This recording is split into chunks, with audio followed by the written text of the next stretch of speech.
여러분 안녕하십니까? 계속해서 대구 경북 소식을 전해드리겠습니다. 국내 원전의 불안한 운영 실태에 국민들의 불신감이 커지면서 새 정부도 탈핵 정책을 표방하고 있습니다. 하지만 경북 동해안에 강진이 잇따르고 있고 노후 원전들과 핵 폐기물 임시 저장고 문제 등 풀어야 할 과제가 산적해 있습니다. 장미쁨 기자의 보도입니다.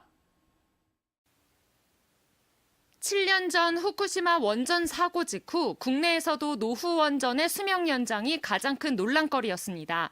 이 때문에 정부와 한수원은 후쿠시마 참사 이후 국내 원전의 안전 기준을 강화했다고 밝혔지만 근본적인 한계가 있다는 지적이 꾸준히 제기돼 왔습니다.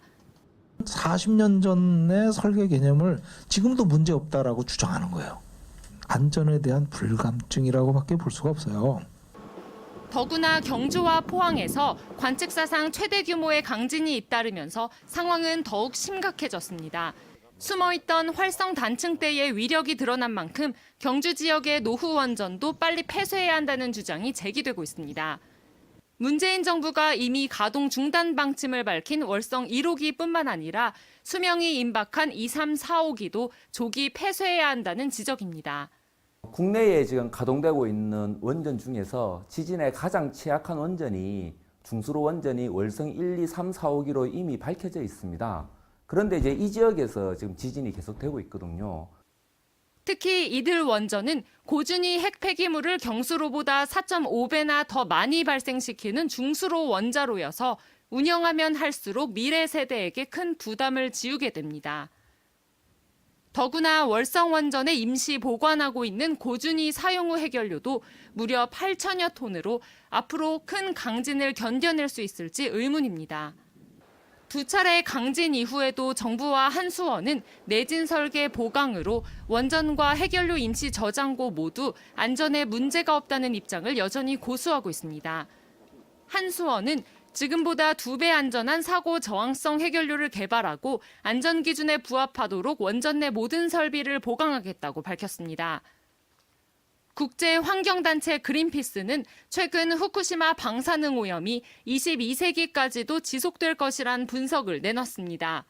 문재인 정부는 오는 2082년 목표로 원전을 모두 폐기하는 탈원전 시대를 공약하고 있지만 독일과 대만 등에 비해 60년 이상 격차가 있습니다. 예측 못한 강진은 언제든 또 발생할 수 있는 만큼 국민들의 기본적인 생명권 보장을 위해서도 탈원전은 앞으로 우리가 풀어야 할 시급한 과제입니다. MBC 뉴스 장미쁨입니다. 대구시 선거구 획정위원회는 기초의원 선거구 6개의 4인 선거구를 신설하기로 하고 대구시 의회에 획정안을 제출했습니다. 4인 선거구는 동구와 서구, 남구, 북구, 수성구, 달서구에 각각 하나씩 모두 6개입니다. 획정안은 대구시 의회에서 조례로 획정되는데 오는 19일쯤 본회의에서 처리할 예정입니다. 한편 정의당 대구시당은 4인 선거구 도입은 정치 다양성으로 지방자치의 성숙으로 이어질 것이라며 대구시 의회는 선거구 획정위 획정안을 훼손 없이 통과시키라고 촉구했습니다. 모 관변단체가 대구시장 출마 예정자의 북콘서트 참가를 독려하는 문자를 보내 선관위가 조사에 들어갔습니다. 대구시 선관위는 모 관변단체가 모 대구시장 출마 예정자의 북콘서트에 지역별로 10명 이상 참가해야 한다는 독려 문자를 보냈다는 제보를 받아 공직선거법 위반 여부를 조사하고 있다고 밝혔습니다. 선관위는 회원들에게 통상적인 방법으로 보냈다면 문제가 없지만 문자 발송 횟수와 자동 발송 등에 따라 해석이 달라질 수 있다고 설명했습니다. 경북도청 이전 신도시 2단계 사업 실시 계획이 승인 고시되면서 공사에 들어갑니다. 2단계 사업은 2022년까지 5,500제곱킬로미터 168만 평터의 경북개발공사가 9,200억 원을 들여 4만 5천 명이 정주할 수 있는 도시 기반을 조성합니다. 단독과 공동주택, 근린생활시설 등 주거용지가 전체의 34.2%, 업무용지 3.5%, 상업용지 2%며 주차장도 21곳을 조성합니다. 유치원 5개, 초등학교 6개, 중학교 4개, 고등학교 2개와 테마파크, 문화체육시설, 종합의료시설 부지도 조성합니다. 경상북도는 내년에도 10조 3천억 원의 국비 확보를 목표로 국가 투자 예산 확보 전담팀을 구성해서 국비 확보에 나서기로 했습니다. 우선 활 테마파크 조성, 국가 동물 바이오 산업 지원 클러스터, 국립지진방재연구원, 원자력 안전 연구센터 등 110개 신규 사업이 반영될 수 있도록 노력하고 SOC와 백신, 스마트 산업 등 224개 계속 사업도 국비가 투자가 이어지도록 할 방침입니다.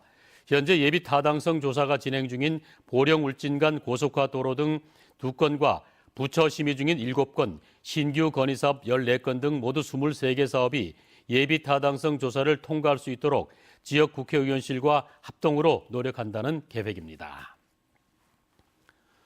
예천군은 오늘 풍양면 삼강문화단지 민자시설을 건립하기 위해서 레저산업개발업체인 송암개발과 양해각서를 체결했습니다. 예천군은 삼강문화단지 14,000제곱미터의 터에 올해부터 2020년까지 157억 원을 투입해 상가와 숙박시설 10개 동 80시를 건립합니다. 예천군은 이번 투자 유치로 삼강지역 일대를 체류형 관광지로 전환함으로써 지역 경기 활성화와 일자리 창출에 도움이 될 것으로 기대하고 있습니다. 이상으로 MBC 930 뉴스 모두 마칩니다. 함께해 주신 여러분 고맙습니다.